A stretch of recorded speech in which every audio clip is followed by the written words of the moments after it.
Mis manos temblaban mientras sostenía las llaves de mi casa de playa. Había manejado 3 horas bajo el sol ardiente de julio, con mi bolsa de tela llena de frutas frescas que pensaba compartir con Miguel y Elena durante el fin de semana. Después de 6 meses sin pisar esa propiedad que compré con el sudor de 30 años trabajando en la fábrica textil, finalmente había decidido sorprenderlos. Qué tonta fui al pensar que mi llegada sería bienvenida.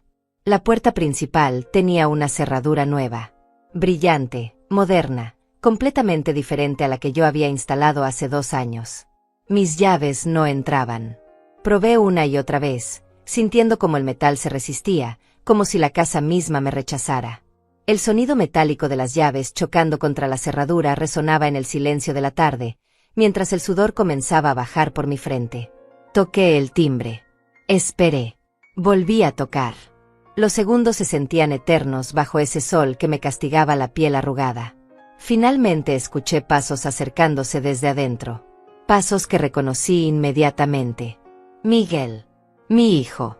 El niño que cargué en brazos cuando tenía fiebre, el joven que ayudé a pagar la universidad, el hombre que se casó con la bendición de mi dinero prestado para la boda. La puerta se abrió apenas una rendija. Sus ojos me miraron con una frialdad que nunca había visto antes. No era sorpresa. No era alegría. Era molestia pura, como si fuera una vendedora ambulante interrumpiendo su tranquilidad. Miguel, mi hijo, estaba parado ahí en pantaloneta y camiseta, con el cabello revuelto y una expresión que me heló la sangre. Detrás de él pude ver a Elena, mi nuera, sentada en el sofá que yo había comprado, bebiendo de una copa de vino que seguramente había salido de mi cava personal. Intenté sonreír. Levanté mi bolsa de frutas como ofrenda de paz. Las palabras salieron temblorosas de mi garganta seca. Le dije que había venido a pasar el fin de semana, que extrañaba la casa, que quería cocinar para ellos como antes. Miguel no me dejó terminar. Su voz sonó como un martillo golpeando metal cuando me dijo que no podía entrar. Que ya no era mi casa. Que él y Elena habían decidido que yo no era bienvenida. Que necesitaban su espacio privado. Sentí como si me hubieran arrancado el aire de los pulmones. Le pregunté qué quería decir con eso. Era mi casa. Yo la había comprado. Yo había pagado cada ladrillo, cada ventana, cada mueble que estaba adentro. La respuesta de Miguel fue como un cuchillo hundiéndose en mi pecho. Me dijo que ya no era mi casa porque ahora estaba a nombre de Elena. Que habían hecho los trámites legales. Que era hora de que yo entendiera que ellos eran los dueños legítimos ahora. Elena se acercó detrás de él. Su sonrisa era venenosa, triunfante. Me miró de arriba abajo como si fuera basura en su puerta. Con voz dulce pero llena de veneno me dijo que lamentaba que yo no hubiera entendido antes que las cosas habían cambiado. Miguel cerró la puerta un poco más, dejando apenas un espacio para que su cara siguiera visible. Sus siguientes palabras se clavaron en mi alma como vidrios rotos. Me dijo que era hora de que yo aceptara la realidad. Que Elena era su prioridad ahora. Que yo era parte del pasado. Pero lo que vino después destrozó algo dentro de mí que no sabía que podía romperse.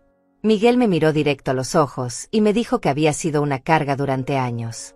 Que él y Elena habían decidido liberarse de mi presencia tóxica. Que la casa de playa era solo el comienzo de su nueva vida sin mí. Elena se rió detrás de él. Una risa aguda que me atravesó como una aguja. Le dijo a Miguel que era mejor que yo me fuera antes de que tuvieran que llamar a la policía por invasión de propiedad privada. Mis piernas flaquearon. Me aferré al marco de la puerta para no caerme. Las frutas se derramaron de mi bolsa y rodaron por el suelo. Mangos maduros, plátanos amarillos, todo lo que había traído con amor se esparció como mi dignidad. Miguel me miró caer y no movió ni un músculo para ayudarme. En cambio, me dijo que recogiera mi desastre y me largara. Que no volviera sin avisar. Que si quería verlos, tenía que pedir permiso primero. La puerta se cerró con un golpe seco que resonó en mi pecho como un disparo. Me quedé ahí, arrodillada en el suelo, recogiendo frutas magulladas mientras las lágrimas caían sobre el concreto caliente. Desde adentro escuché música subiendo de volumen y risas. Mis propios muebles, mi propia casa, mis propios hijos celebrando mi humillación. Esa tarde, mientras manejaba de vuelta a la ciudad con el corazón destrozado y la mente confundida, algo se rompió dentro de mí. Pero también algo se endureció. Miguel había cometido un error. Había subestimado a la mujer que lo había criado. Había olvidado que yo no era solo su madre. Era Amalia Leiva. Y Amalia Leiva no se rendía tan fácilmente. Esa noche no pude dormir. Me quedé sentada en mi cocina, con una taza de té de manzanilla que se enfrió entre mis manos, recordando cómo había sido mi vida antes de que todo se volviera esta pesadilla. Cómo había creído que el amor maternal era suficiente para garantizar el respeto de mis hijos. Qué ingenua había sido. Hace 30 años, cuando Miguel tenía apenas 12 años, yo trabajaba dobles turnos en la fábrica textil. Mis dedos se movían sobre las máquinas de coser desde las 6 de la mañana hasta las 10 de la noche. El ruido constante de las agujas perforando la tela se había vuelto la banda sonora de mi existencia. Cada puntada era un centavo más para el futuro de mis hijos. En aquel entonces, Miguel era diferente. Venía corriendo a recibirme cuando llegaba a casa con los pies hinchados y la espalda adolorida. Me abrazaba y me decía que cuando fuera grande me compraría una casa bonita donde pudiera descansar. Sus ojos brillaban cuando me prometía que nunca me dejaría sola, que siempre cuidaría de su mamá. Esas promesas se sentían tan reales como el dolor en mis huesos después de 14 horas de trabajo. Yo le creía porque quería creerle. Porque necesitaba creer que todo ese sacrificio valía la pena. Que algún día mi hijo me vería como la heroína que había sido, no como la carga que ahora pensaba que era. Recuerdo el día exacto cuando decidí comprar la casa de playa. Miguel tenía 25 años y acababa de conseguir su primer trabajo como ingeniero. Llegó a casa emocionado, hablando de lo mucho que ganaba, de lo exitoso que se sentía. Me dijo que era hora de que yo me diera algunos lujos. Que merecía disfrutar después de tantos años de trabajo duro. Fue él quien me mostró el anuncio en el periódico. Una casa pequeña pero hermosa, a solo 4 cuadras de la playa. El precio era exactamente lo que tenía ahorrado después de 15 años guardando cada peso extra. Miguel me convenció de que era una inversión inteligente. Que podríamos alquilarla cuando no la usáramos. Que sería nuestro refugio familiar. Recuerdo su entusiasmo cuando firmamos los papeles. Caminamos juntos por la propiedad vacía, haciendo planes. Él me decía dónde pondríamos la mesa para comer frente al mar, dónde colgaríamos la hamaca para que yo descansara. Sus ojos brillaban igual que cuando era niño, pero ahora hablaba de cuidarme en mi vejez. Durante los primeros años, todo parecía perfecto. Miguel venía con Elena, que entonces era solo su novia. Cocinábamos juntos, compartíamos historias, reíamos hasta altas horas. Elena me ayudaba a lavar los platos y me decía que era la suegra con la que había soñado. Que nunca había conocido una mujer tan fuerte e independiente. Pero el primer cambio lo noté cuando Miguel se casó. Era sutil, casi imperceptible. Dejó de preguntarme cómo estaba mi trabajo. Dejó de interesarse por mis planes para el fin de semana. Cuando hablaba conmigo, sus ojos miraban hacia otro lado, como si estuviera pensando en cosas más importantes. Elena también cambió. Sus sonrisas se volvieron más forzadas. Comenzó a hacer comentarios sobre mi forma de cocinar, sobre mi ropa, sobre mi manera de decorar la casa. Comentarios que parecían bromas, pero que cortaban como navajitas. Me decía que era hora de que yo modernizara mi estilo, que las mujeres de mi edad no deberían vestirse como viejitas. Miguel nunca la contradecía. Peor aún, a veces se reía de sus comentarios. Mi propio hijo riéndose de las burlas hacia su madre. Yo me tragaba la humillación y fingía que no me dolía. Pensaba que era solo una etapa, que las cosas mejorarían cuando tuvieran hijos y necesitaran más a su abuela. El segundo cambio fue más obvio. Comenzaron a llegar a la casa de playa sin avisarme. Yo llegaba los viernes por la tarde y me encontraba con que habían estado ahí todo el fin de semana, que habían usado mis cosas, que habían invitado a sus amigos. Mi comida había desaparecido, mis sábanas estaban sucias, mi casa olía a cigarrillo y alcohol. Cuando les preguntaba por qué no me habían avisado, Miguel me respondía con fastidio. Me decía que no tenía que pedirle permiso a nadie para usar una casa que consideraba suya también. Que yo era demasiado posesiva, demasiado controladora. Que necesitaba aprender a compartir. Compartir. Esa palabra me dolía más que cualquier grito. Yo había compartido toda mi vida con él. Mi tiempo, mi dinero, mi salud, mis sueños. Había compartido hasta mis huesos, trabajando para que él pudiera estudiar. Y ahora él me decía que yo no sabía compartir. Elena aprovechaba estos momentos para intervenir con su falsa dulzura. Me decía que entendía mi apego a la casa, pero que también tenía que entender que Miguel era un hombre adulto que necesitaba su espacio. Que yo debería sentirme orgullosa de haber criado un hijo tan independiente. Independiente. Otra palabra que me atravesaba el pecho. Miguel era independiente para usar mi casa, para tomar mis decisiones, para ignorar mis sentimientos. Pero no había sido independiente para comprar su propia propiedad. No había sido independiente para construir su propia vida sin usar la mía como fundamento. Los últimos meses antes de la confrontación en la puerta, las señales eran imposibles de ignorar. Miguel llegaba a mi casa principal solo cuando necesitaba algo. Dinero prestado, favores, que cuidara sus plantas mientras viajaba. Sus visitas se habían vuelto transacciones comerciales. Yo era un banco, no su madre. Elena había dejado de fingir completamente. Me hablaba con condescendencia, como si fuera una niña que necesitaba explicaciones simples. Me decía que las madres de su generación sabían cuándo era hora de dejar ir a sus hijos. Que el amor verdadero a veces significaba hacerse a un lado. Hacerse a un lado. Esa frase me perseguía en las noches. Yo me había hecho a un lado toda mi vida para que ellos pudieran brillar. Me había hecho tan pequeña que ahora ellos pensaban que podían hacerme desaparecer completamente. Habían confundido mi generosidad con debilidad, mi amor con estupidez. Esa madrugada, sentada en mi cocina con el té frío, entendí que había estado ciega durante años. Que había interpretado señales de desprecio como independencia natural. Que había justificado crueldad como crecimiento personal. Que había sido cómplice de mi propia humillación. Pero también entendí algo más importante. Que ya no era la misma mujer que había firmado esos papeles hace años. Que 30 años de trabajo duro me habían enseñado a ser más inteligente de lo que ellos pensaban. Y que Amalia Leiva estaba a punto de demostrarles exactamente quién era. 3 días después de la humillación en la puerta, decidí ir a mi banco para revisar los documentos de la casa de playa. Algo no me cuadraba en las palabras de Miguel. Él había dicho que la casa ya estaba a nombre de Elena, pero yo nunca había firmado ningún papel de transferencia. Mi memoria podía fallar para algunas cosas, pero nunca para asuntos legales tan importantes. El gerente del banco, don Alonso Cornejo, me conocía desde hace 20 años.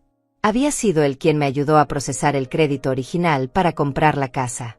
Cuando le expliqué lo que había pasado, su expresión cambió inmediatamente. Sus ojos se llenaron de preocupación y me pidió que esperara mientras revisaba mis archivos. Mientras esperaba en esa silla de plástico incómoda, mis manos sudaban. El aire acondicionado del banco me daba escalofríos, pero no podía dejar de temblar. Una parte de mí esperaba que Miguel estuviera mintiendo, que todo fuera una broma cruel. Otra parte ya sabía que había descubierto algo terrible.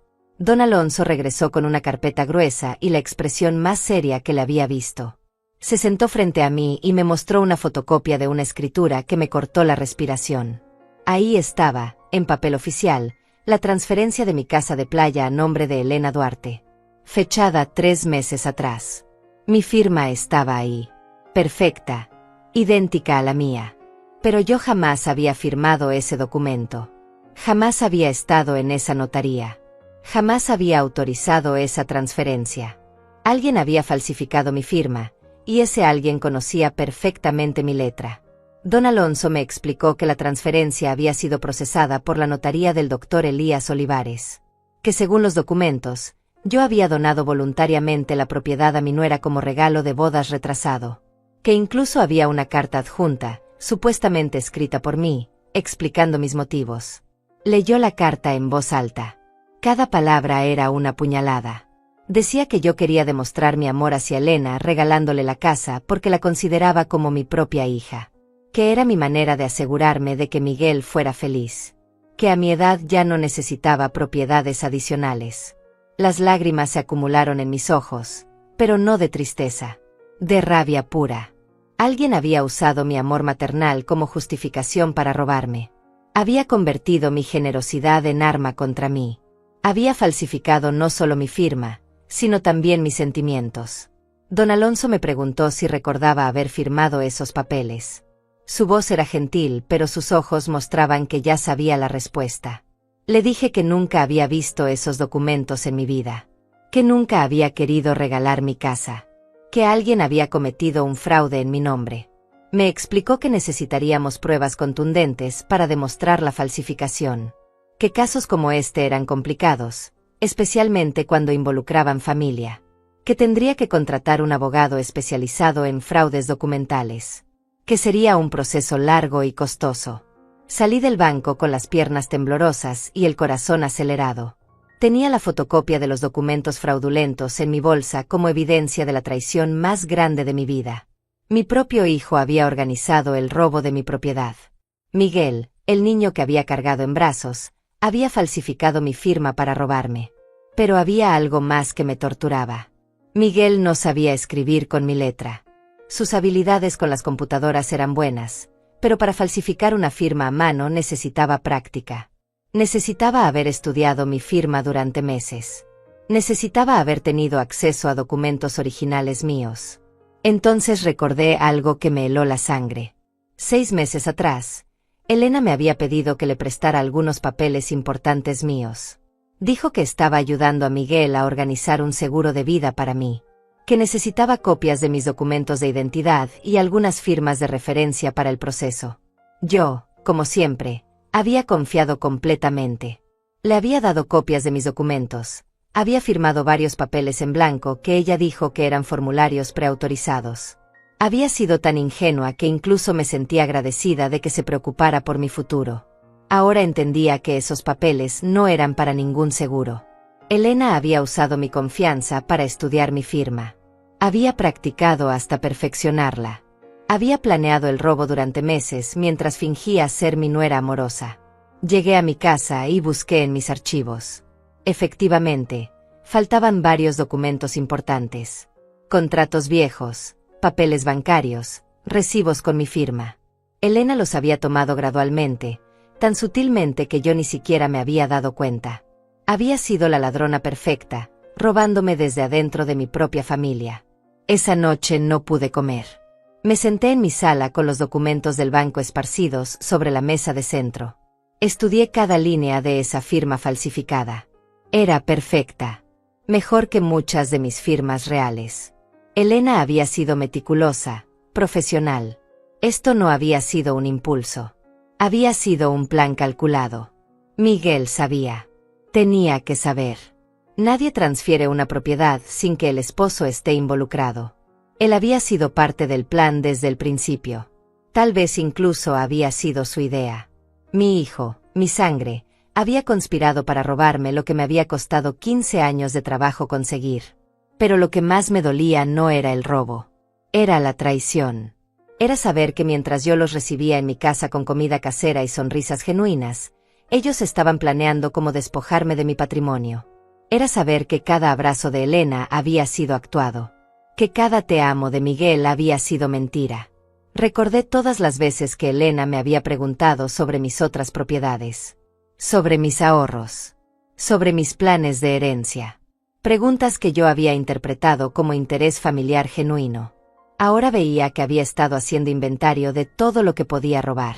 También recordé las conversaciones donde Miguel me había sugerido que pusiera propiedades a nombre de familia más joven. Decía que era una forma de evitar impuestos de herencia. Que era más inteligente hacer las transferencias en vida. Yo había rechazado esas sugerencias porque algo en mi instinto me decía que era peligroso. Mi instinto había tenido razón. Pero había llegado demasiado tarde. Ya habían logrado robar mi casa de playa. Y ahora sabía que probablemente estaban planeando robar más. Esta había sido solo la prueba. El ensayo general para robos más grandes. Esa madrugada, mientras veía amanecer desde mi ventana, tomé una decisión. No iba a confrontarlos inmediatamente. No iba a llorar ni a suplicar. Iba a ser inteligente. Iba a reunir todas las pruebas necesarias. Iba a moverme en silencio, como ellos habían hecho conmigo. Miguel y Elena habían cometido un error fatal. Habían subestimado a Amalia Leiva. Pensaron que podían robarme y que yo me quedaría callada por vergüenza o por amor maternal. Pero habían olvidado algo importante. Yo había sobrevivido 30 años en trabajos duros. Había criado hijos sola. Había construido un patrimonio desde cero. Y ahora iba a demostrarles que robar a Amalia Leiva había sido la peor decisión de sus vidas. Los siguientes días pasaron como una pesadilla lenta. Miguel no me llamó. Elena no me escribió. Era como si después de robarme hubieran decidido que yo ya no existía para ellos. El silencio de mi teléfono se había vuelto ensordecedor. Cada vez que sonaba, mi corazón saltaba esperando que fuera Miguel pidiendo perdón, explicando que todo había sido un malentendido terrible. Pero el teléfono solo sonaba para vendedores de seguros y facturas pendientes. Mi hijo me había borrado de su vida después de robarme. No había remordimiento.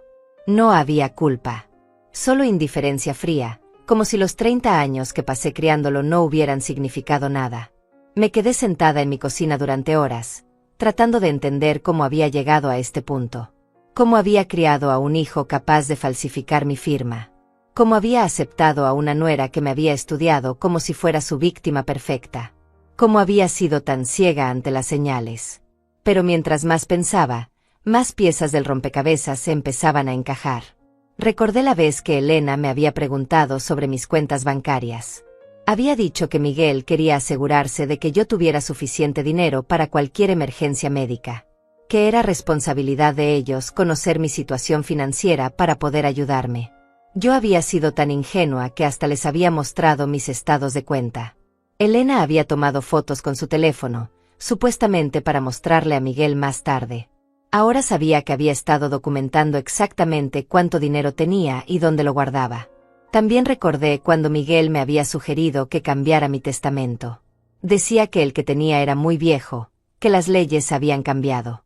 Que sería mejor hacer uno nuevo con un abogado moderno. Incluso me había dado el nombre de un notario que, según él, era muy bueno y económico. Yo había rechazado esa sugerencia porque mi testamento actual me parecía perfecto. Dejaba todo dividido entre mis dos hijos por partes iguales. Pero ahora me daba cuenta de que Miguel quería cambiar eso. Quería asegurarse de que Elena también apareciera como beneficiaria directa. Busqué en mis papeles y encontré la tarjeta del notario que Miguel me había recomendado. Dr. Elías Olivares. El mismo nombre que había aparecido en los documentos de transferencia de mi casa. Miguel me había estado dirigiendo hacia el notario que después usaría para falsificar mi firma. Todo había sido planeado con meses de anticipación. Pero había algo más que me molestaba. Elena siempre había sido muy insistente en que yo guardara todos mis documentos importantes en un solo lugar. Decía que era más organizado, más seguro. Incluso me había regalado un archivero bonito para eso. Un archivero que tenía una cerradura muy simple, del tipo que cualquiera podía abrir con una horquilla. Revisé ese archivero y confirmé lo que ya sospechaba. Faltaban más documentos de los que había notado inicialmente. Copias de escrituras de mi casa principal, información sobre mi pensión, papeles de mi seguro de vida. Elena había estado sacando copias de todo gradualmente, tan despacio que yo nunca me di cuenta. Encontré algo más perturbador. En el fondo del archivero había papeles que yo no recordaba haber puesto ahí. Formularios bancarios a medio llenar con mi información personal. Borradores de cartas que supuestamente había escrito yo, pero con letra que no era mía. Elena había estado practicando falsificar no solo mi firma, sino también mi escritura completa. Uno de esos borradores me cortó la respiración. Era una carta dirigida al banco, solicitando agregar a Elena como copropietaria de mi cuenta principal de ahorros. La carta explicaba que Elena me ayudaba con mis finanzas porque yo ya no podía manejarlas sola debido a mi edad avanzada. Mi edad avanzada. Como si a los 71 años fuera una anciana senil incapaz de manejar mi propio dinero. Como si 30 años trabajando en fábricas no me hubieran enseñado a ser responsable con las finanzas. Elena me había estado pintando como una vieja incompetente para justificar tomar control de mis bienes. Esa noche llamé a mi banco y pedí revisar todas las transacciones recientes en mis cuentas. Quería asegurarme de que no hubieran logrado robar mi dinero también. El empleado me confirmó que no había habido transferencias no autorizadas, pero me alertó sobre algo preocupante. Me dijo que 3 semanas atrás alguien había llamado preguntando sobre los procedimientos para agregar un cotitular a mi cuenta. La persona había dado mi número de identificación y algunos datos personales correctos, pero cuando le pidieron confirmación de mi parte, nunca volvieron a llamar. Elena había estado tan cerca de robar también mi dinero. Solo mi costumbre de nunca responder llamadas de números desconocidos había evitado que completara ese robo también. Pero sabía que no se iba a rendir. La casa de playa había sido solo el comienzo. Busqué más evidencias en mi casa. Encontré que Elena había dejado rastros de su plan por todas partes. Una libreta con copias de mi firma practicada una y otra vez hasta perfeccionarla. Anotaciones sobre mis rutinas, sobre cuando salía de casa, sobre cuando recibía correspondencia importante. También encontré algo que me partió el corazón. Capturas de pantalla impresas de mis redes sociales. Elena había estado documentando mis publicaciones, especialmente las fotos de mi casa principal y comentarios sobre mi situación financiera. Había estado usando mis propias palabras como información para planear más robos. En una de esas anotaciones, Elena había escrito comentarios crueles sobre mí. Me llamaba la vieja terca y obstáculo para nuestro futuro. Había escrito que yo tenía demasiadas propiedades para alguien que no tenía hijos exitosos. Que era injusto que yo tuviera tanto mientras ellos luchaban por pagar sus deudas. Sus deudas. Esa era otra pieza del rompecabezas. Miguel y Elena tenían problemas financieros que me habían estado ocultando. Los robos no eran solo codicia. Era desesperación. Habían visto mi patrimonio como la solución a sus problemas económicos. Recordé todos los regalos caros que Miguel le había estado dando a Elena en los últimos meses. El anillo nuevo, las vacaciones costosas, la ropa de marca. Había pensado que su trabajo le estaba yendo muy bien. Ahora entendía que había estado gastando dinero que no tenía, esperando robar el mío para cubrir las deudas. También recordé las conversaciones donde Elena mencionaba sus planes de renunciar a su trabajo para dedicarse a sus proyectos personales. Decía que Miguel ganaba suficiente para mantenerlos a ambos. Pero si Miguel tenía problemas financieros, esos proyectos solo eran posibles si robaban mi dinero.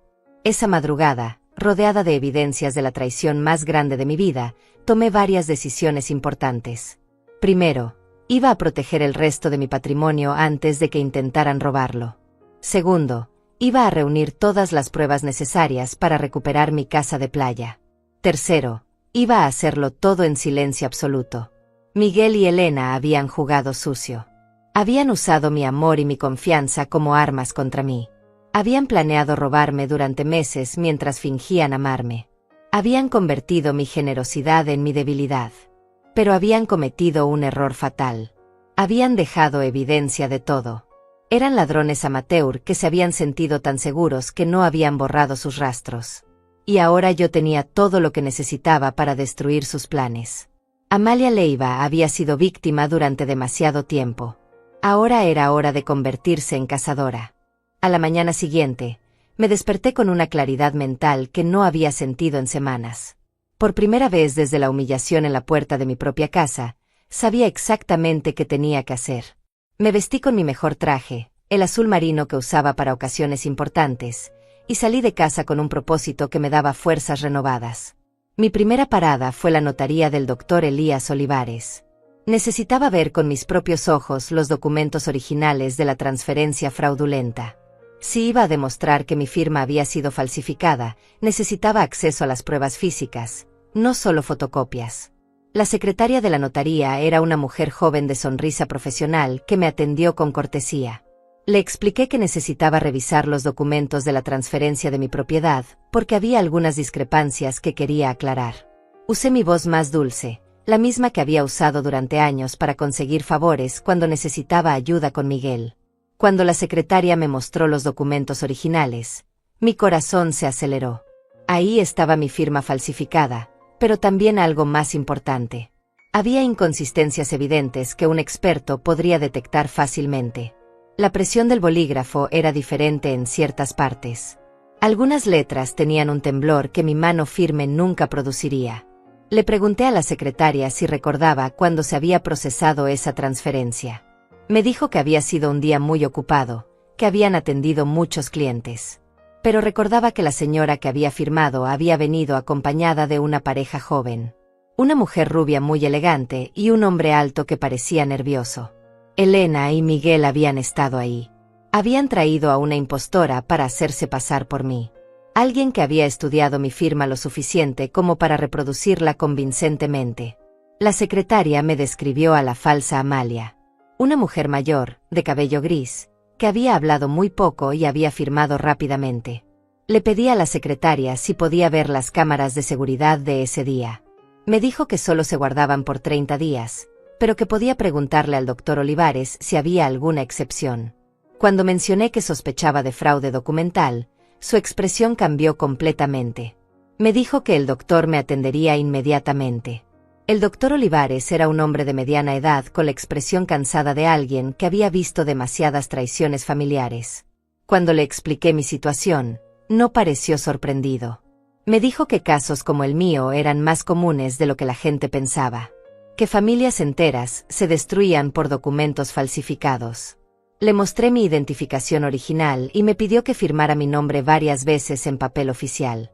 Comparó mis firmas reales con la que estaba en los documentos de transferencia. Incluso sin ser experto en grafología, las diferencias eran evidentes. La falsa tenía un estilo completamente diferente en la formación de ciertas letras. El doctor Olivares me confirmó algo terrible. Me dijo que la mujer que había firmado en mi nombre había venido muy bien preparada. Tenía documentos de identidad que parecían auténticos. Conocía detalles personales míos que solo familia cercana podría saber. Había sido una actuación muy convincente, pero me dio una esperanza. Me explicó que tenía derecho a solicitar una investigación criminal por suplantación de identidad y fraude documental, que con las pruebas adecuadas, podía no solo recuperar mi propiedad sino también procesar penalmente a los responsables. Mi siguiente parada fue la oficina del registro de propiedades. Necesitaba obtener copias certificadas de todos los documentos relacionados con la transferencia. Quería construir un expediente completo que ningún abogado pudiera desestimar. En el registro me encontré con algo que me sorprendió. La empleada que me atendió me reconoció inmediatamente. Me dijo que había estado esperando que apareciera porque algo sobre esa transferencia le había parecido extraño desde el principio. Me explicó que la mujer que se había hecho pasar por mí había actuado de manera muy nerviosa. Había evitado el contacto visual y había contestado las preguntas de forma evasiva.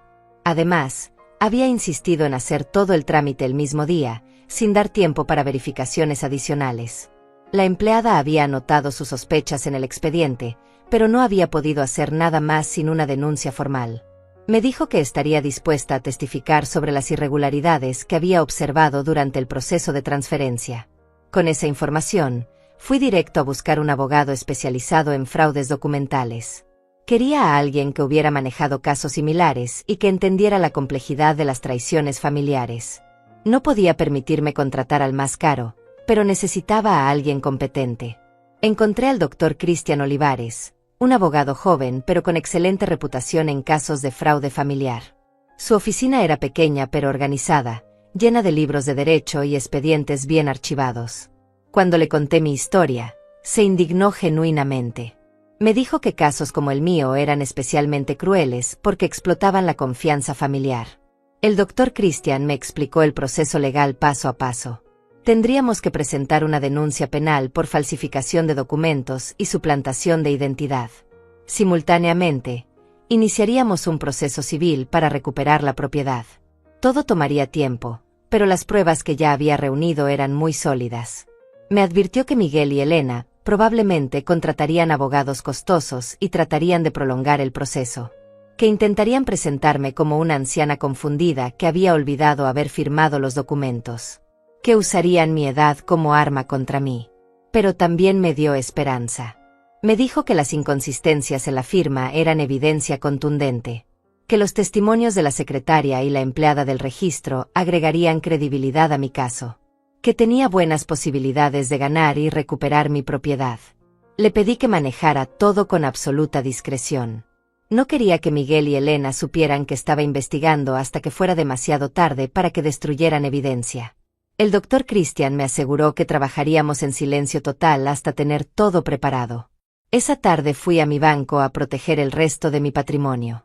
Hablé con don Alonso y le expliqué que había descubierto un intento de fraude en mi familia. Le pedí que pusiera alertas especiales en todas mis cuentas y que requiriera verificación presencial para cualquier cambio. Don Alonso me sugirió algo más. Me dijo que podía transferir mis ahorros principales a una cuenta nueva que solo yo conociera. Una cuenta con medidas de seguridad adicionales que sería imposible de hackear o falsificar. Acepté inmediatamente. También cambié las cerraduras de mi casa. Contraté a un cerrajero que instaló un sistema nuevo que solo yo conocía. Si Elena había hecho copias de mis llaves viejas, ya no le servirían. Mi hogar volvía a ser realmente mío. Esa noche, sentada en mi cocina con todos los documentos organizados sobre la mesa, me sentí diferente. Ya no era la víctima confundida que había sido hace una semana. Ahora era una mujer con un plan, con pruebas, con abogados, con estrategia. Miguel y Elena seguían celebrando en mi casa de playa robada, sin saber que cada día que pasaba estaba reuniendo más evidencia contra ellos. Pensaban que habían ganado. Pensaban que Amalia Leiva se había rendido sin pelear. Pero estaban a punto de descubrir su error más grande. Habían robado a la mujer equivocada. Y ahora esa mujer tenía todo lo que necesitaba para destruir sus vidas completamente. La guerra silenciosa había comenzado. Y yo ya estaba ganando. Mientras yo trabajaba en silencio reuniendo evidencia y preparando mi contraataque legal, Miguel y Elena vivían como si hubieran ganado la lotería. Durante las 2 semanas siguientes, los observé desde la distancia, documentando cada movimiento, cada gasto, cada señal de su falsa felicidad construida sobre mi robo. Mi vecina Gloria Rodríguez se había convertido sin saberlo en mi fuente de información más valiosa. Gloria era una mujer de 60 años que siempre había sido muy observadora y chismosa, cualidades que ahora me resultaban extremadamente útiles. Tenía amigas en común con Elena y seguía de cerca las redes sociales de toda la familia. A través de Gloria me enteré de que Elena había dejado su trabajo. Había publicado en Facebook una foto de su carta de renuncia con un mensaje que decía finalmente libre para perseguir mis sueños. Gracias a mi esposo por hacer esto posible. Mi esposo. Como si Miguel tuviera los recursos para mantenerla sin trabajar. Como si mi casa robada no fuera la que estaba financiando esa libertad. Las fotos que Elena subía a Instagram me cortaban el corazón y me daban rabia al mismo tiempo. Ahí estaba ella, posando en mi terraza con vistas al mar, bebiendo cócteles en mis muebles, usando mi cocina para preparar cenas románticas.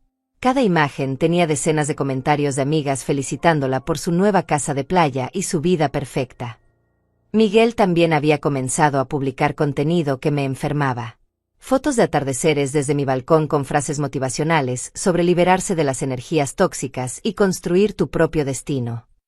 Una de sus publicaciones decía: a veces tienes que cortar lazos que te limitan para poder volar. Estaba hablando de mí. Su propia madre era el lazo tóxico del que se había liberado. Pero lo que más me dolía eran las fotos donde aparecían juntos en mi casa, actuando como la pareja perfecta. Miguel abrazando a Elena en mi sala, los dos brindando con champán en mi cocina, Elena leyendo un libro en mi hamaca mientras Miguel trabajaba en su laptop.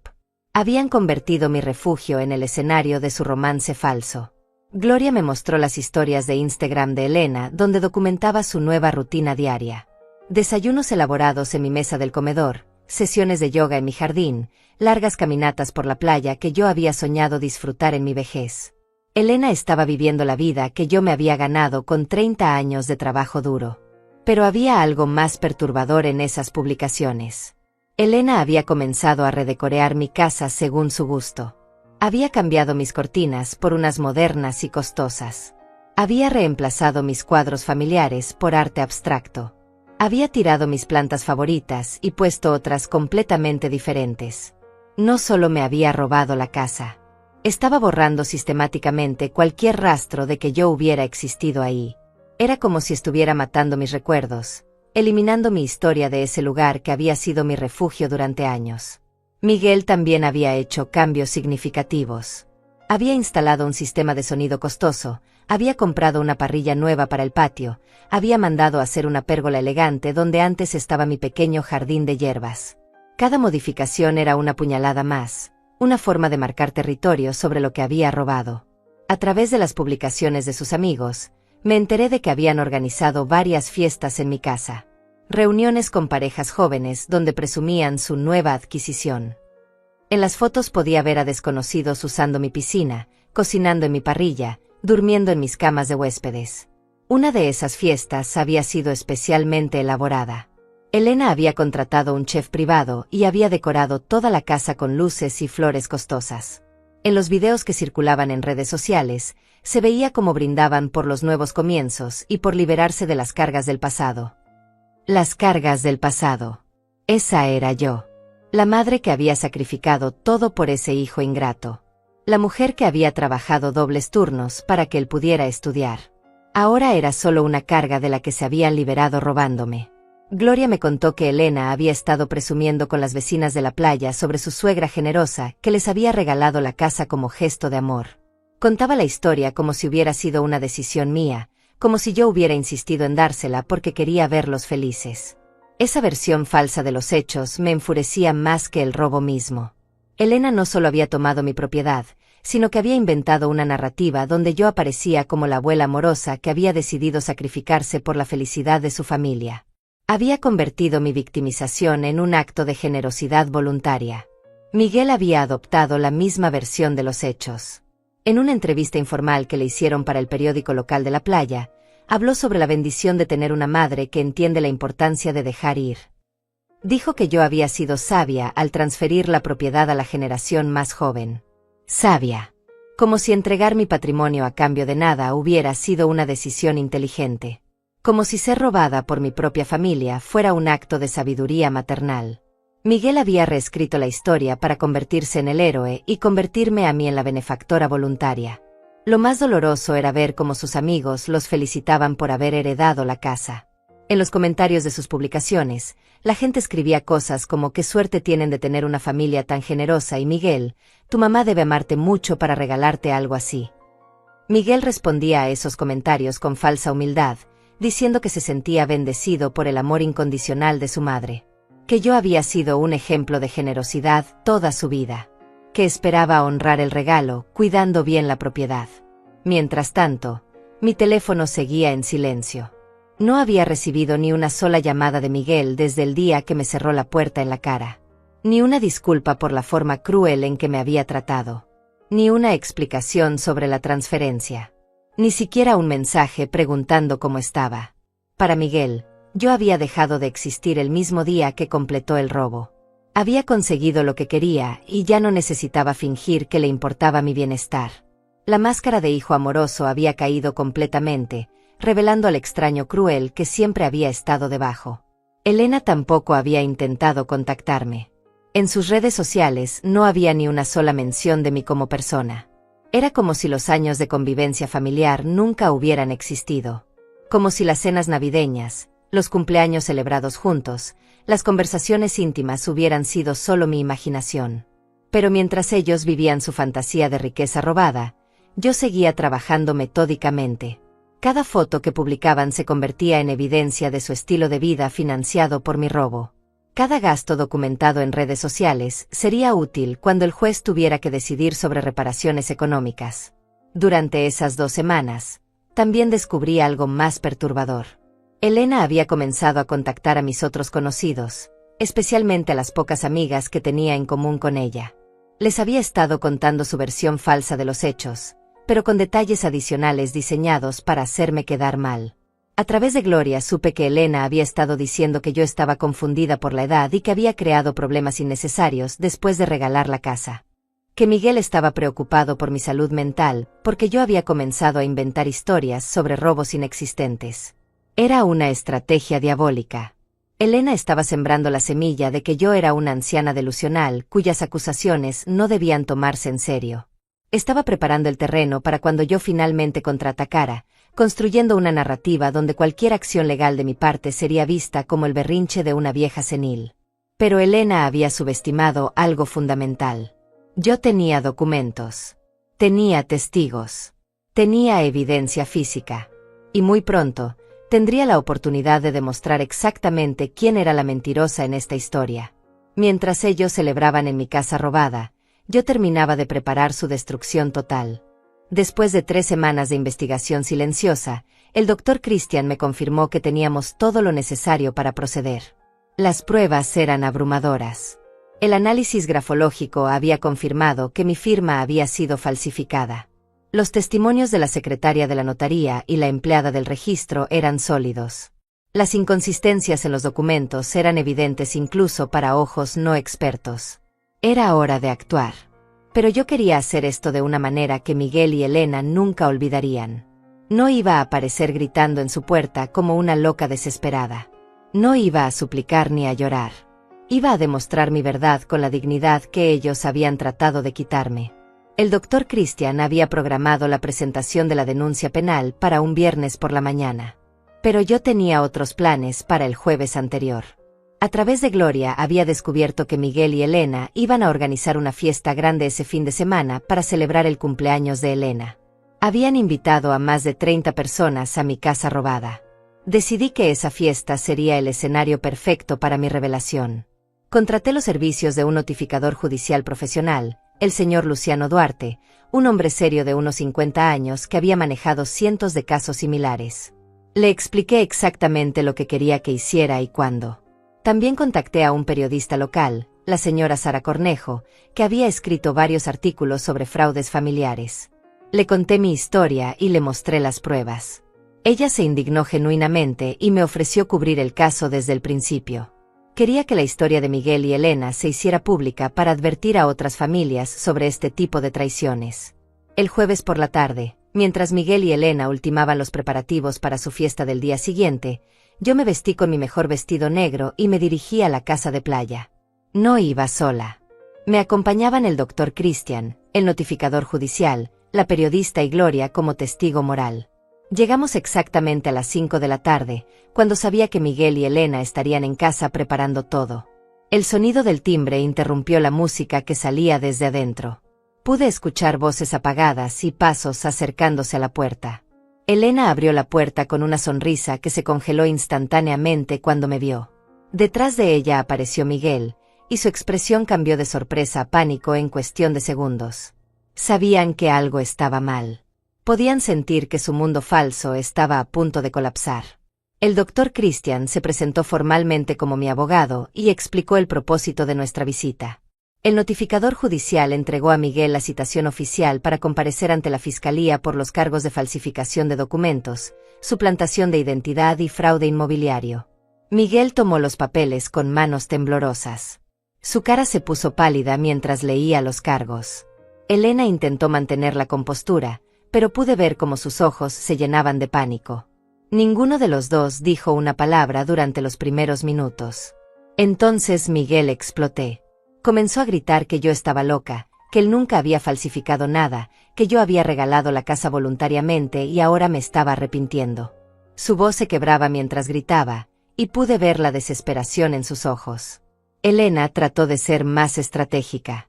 Con voz temblorosa pero controlada, dijo que todo había sido un malentendido, que ella tenía documentos que probaban que la transferencia había sido legítima, que yo estaba confundida por mi edad y que esto era solo una venganza porque me sentía abandonada. Pero el doctor Christian no se inmutó. Con voz calmada y profesional, les explicó que teníamos pruebas irrefutables del fraude. Les mostró fotografías del análisis grafológico que demostraba que mi firma había sido falsificada. Les leyó testimonios de testigos que habían identificado inconsistencias en el proceso de transferencia. La cara de Elena se descompuso completamente cuando vio las pruebas. Miguel intentó arrebatar los documentos de las manos del doctor Christian, pero el notificador judicial intervino y le advirtió que cualquier agresión sería añadida a los cargos. Fue entonces cuando decidí hablar. Con la voz más calmada que pude reunir, le dije a Miguel que había cometido el error más grande de su vida, que había subestimado a la mujer que lo había criado, que había confundido mi amor maternal con debilidad. Le recordé todos los años que había trabajado para darle una educación, todos los sacrificios que había hecho para que él pudiera tener una vida mejor, todo el amor incondicional que le había dado, incluso cuando comenzó a tratarme mal. Miguel intentó interrumpirme, pero yo continué. Le dije que había documentado cada gasto que habían hecho con mi propiedad robada, cada fiesta, cada remodelación, cada cambio que habían hecho a mi casa. Todo sería usado como evidencia de que sabían perfectamente que habían cometido un crimen. Elena comenzó a llorar. No eran lágrimas de remordimiento, sino de pánico puro. Se dio cuenta de que todas sus publicaciones en redes sociales, todas las fotos presumiendo la casa, todas las fiestas documentadas, se habían convertido en evidencia en su contra. El doctor Christian les explicó las consecuencias legales que enfrentaban. Falsificación de documentos podía resultar en hasta 5 años de prisión. Suplantación de identidad era otro delito grave. Fraude inmobiliario tenía penas adicionales. Además, tendrían que pagar reparaciones económicas por todos los gastos que habían hecho con mi propiedad. Miguel intentó una última estrategia desesperada.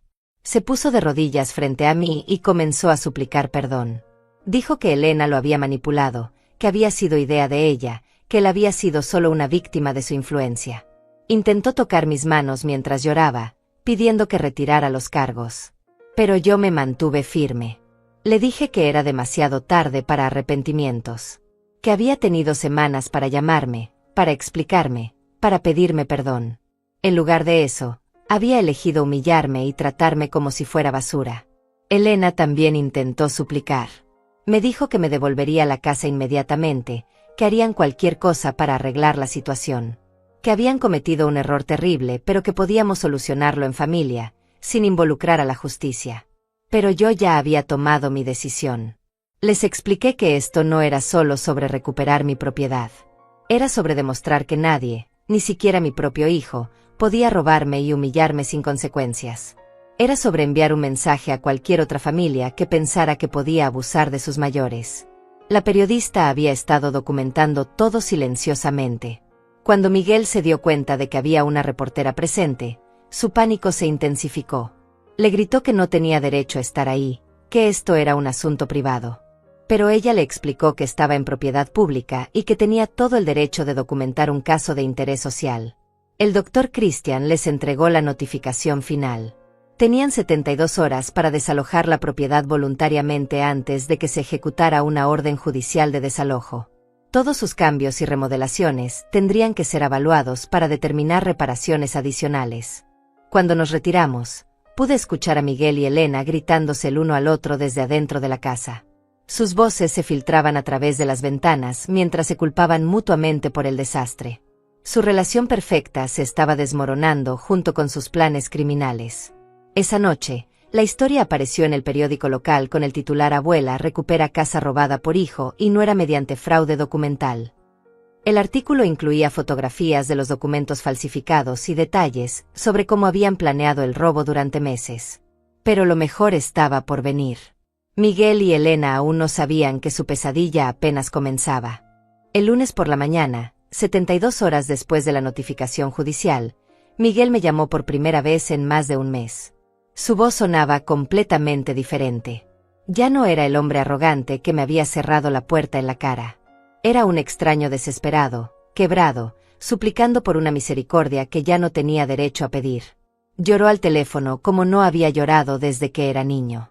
Me suplicó que retirara los cargos, que tuviéramos compasión, que pensara en nuestra relación familiar. Me dijo que Elena estaba devastada, que no habían dormido en días, que sus vidas se estaban desmoronando. Como si el dolor que me habían causado no hubiera importado cuando pensaron que podían salirse con la suya.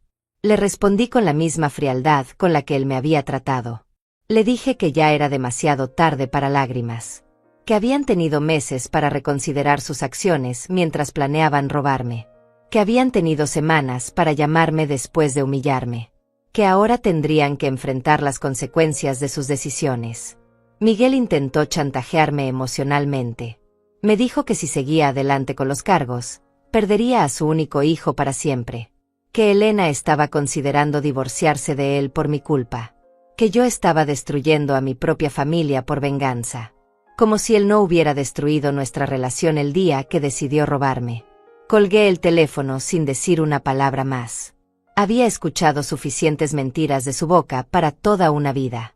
No iba a permitir que me manipulara con lágrimas falsas después de todo lo que me había hecho. 2 horas después, Elena me llamó. Su estrategia era diferente, pero igualmente desesperada. Me habló con una voz dulce que intentaba recrear la intimidad que habíamos compartido cuando fingía amarme. Me dijo que Miguel la había obligado a participar en el fraude, que ella había sido solo una víctima de su manipulación. Elena me contó una historia completamente inventada sobre cómo Miguel la había amenazado con dejarla si no participaba en el plan. Dijo que había estado aterrorizada, que no había sabido cómo decirme la verdad, que había estado planeando confesarme todo antes de que yo descubriera el fraude. Sus mentiras eran tan elaboradas que casi admiré su creatividad. Pero yo había visto las notas escritas de su puño y letra donde me llamaba obstáculo y vieja terca. Había visto cómo había practicado mi firma hasta perfeccionarla. Sabía que Elena había sido la arquitecta principal del robo, no su víctima. Le dije que guardara sus actuaciones para el juez. Que ya no era la anciana ingenua que había creído en sus mentiras durante años. Que ahora sabía exactamente quién era y de qué era capaz. Elena comenzó a llorar al teléfono, pero sus lágrimas ya no tenían poder sobre mí. Esa misma tarde, a través de Gloria, me enteré de que Miguel y Elena habían comenzado a vender desesperadamente todo lo que habían comprado para mi casa. Estaban tratando de conseguir dinero para pagar abogados, pero también para devolver algunas de las cosas que habían instalado con la esperanza de reducir los daños. La parrilla costosa que Miguel había comprado apareció en un grupo de Facebook de ventas locales. Elena estaba vendiendo la decoración cara que había puesto en mi sala. Incluso intentaron vender el sistema de sonido que habían instalado, aunque ya estaba incorporado a la estructura de la casa. Pero sus problemas financieros eran mucho más graves de lo que yo había imaginado. A través del Dr. Christian me enteré de que Miguel tenía deudas significativas con varios bancos. Las tarjetas de crédito que había usado para financiar su estilo de vida falso estaban al límite. La casa donde vivían tenía 3 meses de atraso en pagos. Elena también tenía problemas. Había renunciado a su trabajo contando con el dinero que pensaba obtener vendiendo o hipotecando mi casa robada. Ahora se encontraba sin ingresos y con deudas acumuladas de sus proyectos personales que había estado financiando con anticipos de su plan criminal. El miércoles de esa semana, Miguel apareció en mi puerta. No había llamado antes, había venido directamente a suplicar en persona. Cuando abrí la puerta, casi no lo reconocí. En una semana había perdido peso, tenía ojeras profundas, su ropa estaba arrugada. El hombre exitoso y arrogante se había convertido en un extraño desesperado. Se puso de rodillas en mi entrada y comenzó a llorar como un niño. Me agarró de las piernas mientras me suplicaba que tuviera piedad. Decía que era mi hijo, que no podía destruir a su propia sangre, que él haría cualquier cosa para compensarme. Por un momento, el instinto maternal que había estado dormido durante semanas amenazó con despertar. Ver a mi hijo destruido me dolía, sin importar lo que me hubiera hecho. Pero entonces recordé su cara de desprecio cuando me cerró la puerta. Recordé sus palabras crueles llamándome carga tóxica. Recordé cómo había celebrado mi humillación. Le dije que se levantara del suelo y se comportara como el hombre adulto que decía ser. Que las lágrimas no iban a borrar meses de planificación criminal. Que si realmente sentía remordimiento, lo demostrara enfrentando las consecuencias de sus acciones como adulto responsable. Miguel intentó abrazarme, pero yo me aparté. Le expliqué que ya no era su madre en el sentido emocional. Que él había matado esa relación el día que decidió robarme. Que ahora éramos simplemente 2 extraños involucrados en un caso criminal. Esa noche, Elena publicó un mensaje largo en Facebook dirigido a mí. Era su último intento desesperado de manipulación pública. En el mensaje me describía como una madre vengativa que estaba destruyendo a su propia familia por orgullo. Decía que Miguel estaba enfermo de depresión por mi crueldad y que yo iba a cargar con la culpa si algo le pasaba. El mensaje también incluía mentiras sobre nuestra historia familiar. Elena decía que yo siempre había sido controladora y manipuladora, que había usado mi dinero para mantener a Miguel dependiente de mí, que la transferencia de la casa había sido mi idea, pero que ahora me estaba arrepintiendo porque no podía aceptar que Miguel fuera independiente. Pero la estrategia de Elena fue contraproducente. Los comentarios en su publicación no fueron los que esperaba. La gente que había leído el artículo del periódico comenzó a llamarla ladrona y estafadora. Sus propias amigas empezaron a cuestionar su versión de los hechos cuando vieron las pruebas documentales que habían sido publicadas. Una de las amigas de Elena comentó que recordaba perfectamente cómo Elena había presumido sobre heredar la casa, no sobre recibirla como regalo. Otra persona mencionó que Elena había estado gastando dinero como si fuera rica mucho antes de que supuestamente recibiera la casa. Para el viernes de esa semana, Miguel y Elena habían contratado un abogado defensor, pero las noticias que les dio fueron devastadoras. El licenciado les explicó que las pruebas en mi contra eran prácticamente irrefutables, que lo mejor que podían esperar era negociar una sentencia reducida a cambio de cooperar completamente y devolver todo lo robado. El sábado, Miguel me envió un mensaje de texto que me partió el corazón y me llenó de satisfacción al mismo tiempo. Decía que Elena lo había abandonado, que se había ido a casa de su hermana y había comenzado los trámites de divorcio, que él estaba solo, sin dinero, sin esposa, sin casa y sin madre. Su mensaje terminaba diciendo que esperaba que yo estuviera feliz con mi venganza, que había conseguido destruir completamente su vida, que ahora éramos verdaderamente extrañas y que nunca me perdonaría por haberlo abandonado en el momento más difícil de su existencia. Leí ese mensaje varias veces. Miguel todavía no entendía que él había sido quien me abandonó primero, que él había sido quien había destruido nuestra relación, que las consecuencias que estaba viviendo no eran mi venganza, sino la justicia natural de sus propias acciones. Esa noche, por primera vez en meses, dormí profundamente. Sabía que mi pesadilla estaba llegando a su fin, mientras que la de ellos apenas comenzaba. 3 meses después del día que Miguel me cerró la puerta en la cara, volví a mi casa de playa como su legítima propietaria. Las llaves brillaban en mi mano como símbolos de una justicia que había tardado demasiado en llegar. La orden judicial había sido ejecutada, Miguel y Elena habían sido desalojados, y yo había recuperado lo que siempre había sido mío. La casa estaba extrañamente silenciosa cuando entré. Habían dejado todo limpio, probablemente por orden de sus abogados para evitar cargos adicionales de daños a la propiedad. Pero también habían quitado casi todo lo que habían agregado. Las paredes mostraban marcas donde habían estado sus cuadros costosos. El patio tenía agujeros donde habían instalado la pérgola que tuvieron que desmantelar. Caminé lentamente por cada habitación, reclamando mis espacios. En la sala principal, me senté en mi sofá favorito, el mismo donde Elena había posado para tantas fotos presumiendo mi propiedad robada. Ahora el silencio era mío. La paz era mía. La casa había vuelto a respirar con mi presencia. En la cocina encontré una carta que Miguel había dejado sobre la mesa. Reconocí su letra inmediatamente, pero la caligrafía temblaba como si hubiera estado llorando mientras escribía.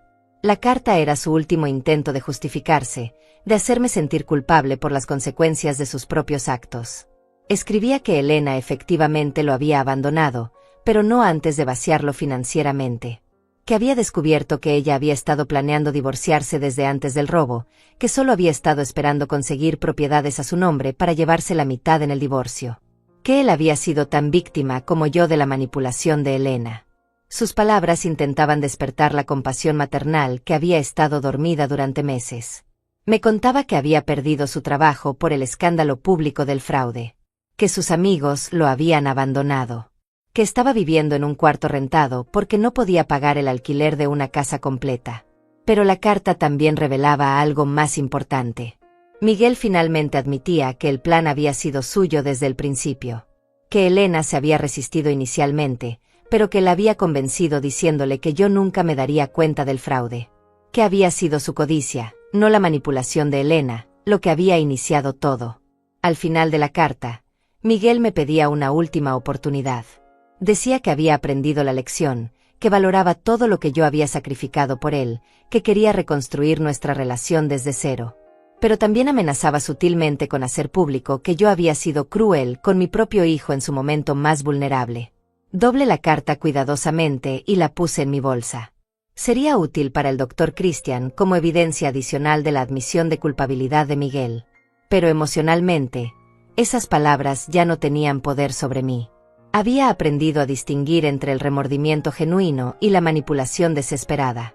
Pasé el resto de la tarde restaurando la casa a mi gusto original. Volví a colgar mis fotos familiares, replanté mi jardín de hierbas, puse mis cortinas favoritas que había guardado en el almacén. Cada objeto que regresaba a su lugar era una declaración de que Amalia Leiva había sobrevivido al intento de borrar su existencia. Al atardecer, me senté en mi terraza con una taza de té de manzanilla, mirando el mar que había soñado disfrutar en paz durante tantos años. El sonido de las olas era la banda sonora perfecta para mi victoria silenciosa. No había gritado, no había perdido la compostura, no me había rebajado al nivel de quienes me habían traicionado. Mi teléfono sonó. Era Gloria, llamando para saber cómo me sentía después de recuperar mi casa. Le conté sobre la carta de Miguel y sobre mi decisión de no responderle. Gloria me felicitó por mi fortaleza y me dijo que era un ejemplo para todas las mujeres de nuestra edad que habían sido subestimadas por sus propias familias. Esa noche, mientras preparaba mi cena en mi propia cocina recuperada, reflexioné sobre todo lo que había aprendido. Había descubierto que el amor maternal tenía límites, que la generosidad sin límites podía convertirse en invitación al abuso, que a veces protegerse a una misma era el acto de amor más importante. También había aprendido que la edad no significaba debilidad, que 71 años de experiencia me habían dado herramientas que Miguel y Elena nunca habían imaginado, que la paciencia y la estrategia eran más poderosas que los gritos y las amenazas. Una semana después, el doctor Christian me informó que Miguel había aceptado declararse culpable a cambio de una sentencia reducida. Tendría que pagar una multa significativa y cumplir servicio comunitario, pero evitaría la prisión. Elena, por su parte, había huido a otro estado y estaba evitando comparecer ante la justicia. El caso se había vuelto mediático. Varios programas de televisión habían cubierto la historia como ejemplo de fraude familiar contra adultos mayores. Yo había participado en algunas entrevistas, no por venganza, sino para educar a otras familias sobre las señales de este tipo de abusos. En una de esas entrevistas, me preguntaron si alguna vez perdonaría a Miguel. Mi respuesta fue honesta. Le dije al reportero que el perdón no significaba permitir que alguien siguiera lastimándote, que yo podía perdonar sin olvidar, sin permitir que Miguel volviera a tener acceso a mi vida o mi patrimonio. 6 meses después de recuperar mi casa, decidí hacer algunos cambios importantes en mi vida. Contraté a un administrador profesional para manejar mis propiedades. Actualicé mi testamento con un abogado especializado, asegurándome de que ningún familiar pudiera manipular mis decisiones futuras. También comencé a participar en grupos de apoyo para víctimas de fraude familiar. Compartir mi historia con otras mujeres que habían pasado por experiencias similares me ayudó a sanar completamente. Descubrí que no estaba sola, que mi experiencia era más común de lo que había imaginado. Un año después, Miguel intentó contactarme por última vez. Esta vez no fue una carta manipuladora ni una llamada desesperada. Fue un mensaje simple donde se disculpaba sin condiciones y sin pedir nada a cambio. Reconocía que había destruido nuestra relación y que no esperaba perdón, pero quería que yo supiera que finalmente entendía la magnitud de su traición. Leí el mensaje varias veces antes de decidir no responder. No por crueldad, sino porque ya no había nada que decir. Miguel había hecho sus decisiones y yo había hecho las mías. Habíamos tomado caminos diferentes que ya no se cruzarían. Esta mañana, mientras regaba mis plantas en el jardín de mi casa de playa recuperada, pensé en todo el camino recorrido. Había perdido un hijo, pero había recuperado mi dignidad. Había perdido la ilusión del amor incondicional, pero había ganado el respeto por mí misma. El sol se alzaba sobre el mar, iluminando mi rostro con la misma calidez que había sentido el día que compré esta casa hace años. Pero ahora esa calidez tenía un significado diferente. No era solo la promesa de descanso después del trabajo duro. Era la confirmación de que Amalia Leiva había luchado por lo que era suyo y había ganado. Cerré los ojos y respiré profundamente el aire salado. Esta era mi victoria más importante. No había sido ruidosa ni espectacular.